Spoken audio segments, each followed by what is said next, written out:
On January 13th, S&P 500 futures hit an all-time high of 7,036, driven by optimistic economic forecasts, an accommodative Federal Reserve, and the broadening of the AI trade. Now that tone didn't last long. In the days that followed, the administration reiterated its interest in acquiring Greenland, pointing to its strategic location and its natural resources. European allies pushed back, tensions rose, and talk of tariffs and retaliatory policies resurfaced.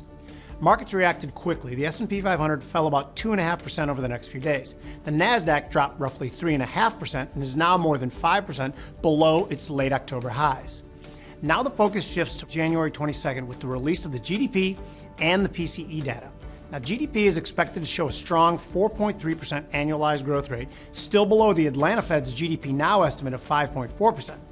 A stronger print would support the economic outlook, but it could also nudge the Fed back toward a more neutral stance, removing a recent tailwind for equities. Now, the bigger risk for markets may be the PCE inflation data. Core PCE is expected at 2.8% year over year. If inflation comes in hotter than expected, it would challenge the idea that the Fed can stay accommodative. And with the labor market already showing signs of strain, an upside surprise in PCE could force policymakers to reassess and revive concerns about inflation pressures.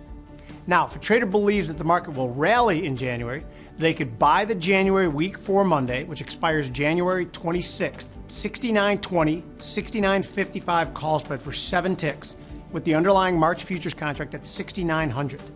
This trade would cost 7 ticks, or $350, because it's $50 per 1 tick, and that would be the maximum loss. The maximum gain would be the 15-tick width of the spread, minus the 7 ticks we paid, or 8 ticks, which would be $400.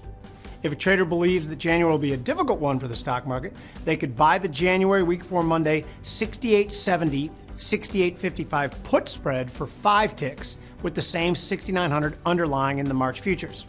This trade would cost 5 ticks or $250. That's also your max loss. The maximum gain on this one is 10 ticks or $500.